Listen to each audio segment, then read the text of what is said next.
Well guys, I'm just back from running 3 miles to work off some frustration from trying to pick the Norseman Lockpicker's Sergeant Challenge Lock. I believe it's got all handmade pins. This is what the crazy bitting looks like. So we got quite a challenge. The challenge though isn't, I'm not sure it's the keyway. The keyway seems to have plenty of room for me to get access, and the pinning doesn't seem to be the problem, or the bitting doesn't seem to be the problem. We've picked things like that before, and I'm using a deep hook to get down inside of there. The problem seems to be the bitting itself, or the type of pins that are in there themselves. They just give some really weird signals. It's like being in a room full of people and they're all yelling. But you don't know who to listen to. You're going to hear a lot of crunching. You're going to hear a lot of things coming down like an avalanche inside of there as all the pins occasionally drop. Looking for a binder. Okay, that was pin 5. It was almost no binding whatsoever. He just slid into place, and I got a little bit of rotation on the core. I've tried to pick this. I got a little counter rotation on 2, probably 100 times. Okay, there was one click, but I'm not sure that's the last one because now we've still got some counter rotation going.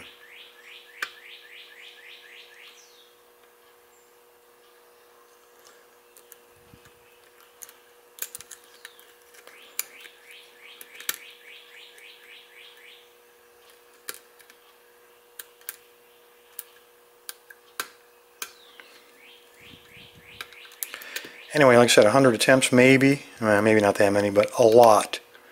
And I've got nothing to show for it. No openings. Not a series of fault sets, kind of like you see right now. Okay, I got a good fault set now. That was pin 6.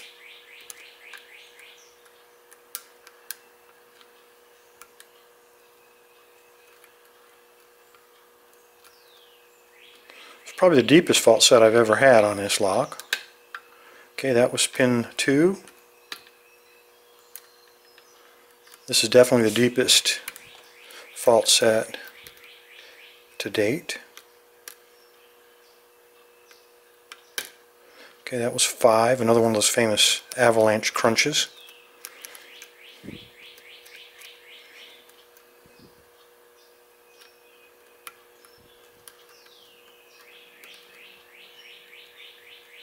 Looking for some kind of feedback. Anything. Come on, lock. Give it up.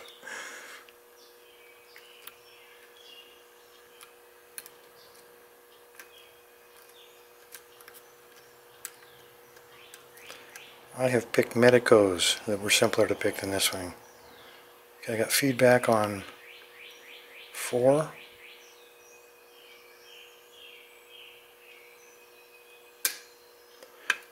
Oh my God, we got an open. All right. 3 minutes, I got to tell you. It was luck. It was luck. But I'm going to take it. An open is an open. All right, let's gut it. I want to know what he put in here. On attempt number, who knows, 100. Let's call it 100. One open in 100 attempts. That's proof that any lock, given enough time, concentration, given a quiet environment where nobody is, going to beat you in the head with a bat, or where customers aren't yelling at you, putting you under pressure, it's possible to open pretty much any lock. All right, this is definitely proof of that. Keep the key up here just in case we need it. Oh, I didn't expect to get it, but here we go. That looks right. That looks about right.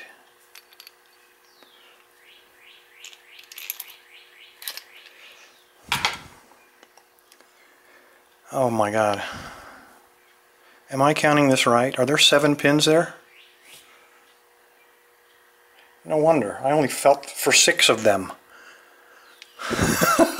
Okay. Let's see what he's got in here. Alright, we got basically T pins on the first 2. Unbelievable.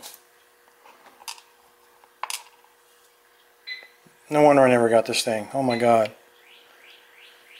Alright, hold on.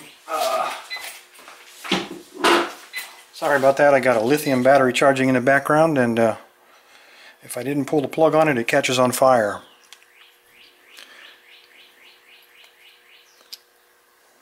Okay, let's get some magnetic tweezers and go in and take a look.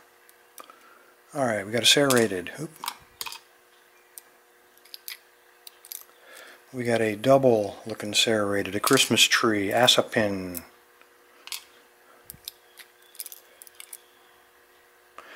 We got a barrel pin.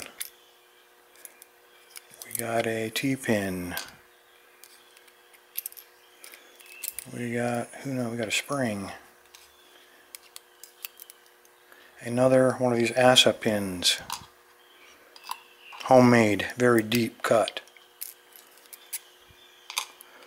Got a standard, or almost a standard, it's thinned on one end a little bit. And the 7th, which I honestly did not expect, a barrel pin. Oh my God. Alright fellas, let me get these turned around. This is probably one of the most evil locks I think we have ever seen. Get that out of the way. Alright, so here's what we're looking at. On this first one, he looks like these are handmade to get caught up. You can see it has a little lip on the end of the pin there to get caught up inside of the shear line. He's done that to almost every pin except for varying depths. There's another one, a little bit different thickness on the shaft and a little bit thinner on the top. So it's like a T-pin but with a lip on it to grab the shear line. Here we got a serrated one, another, all these have lips, every single one of them.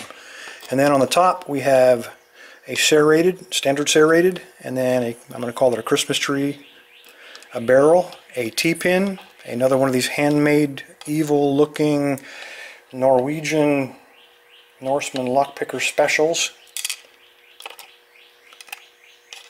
a standard, and then a barrel pin. So we got a couple problems here. First, I only expected 6 pins.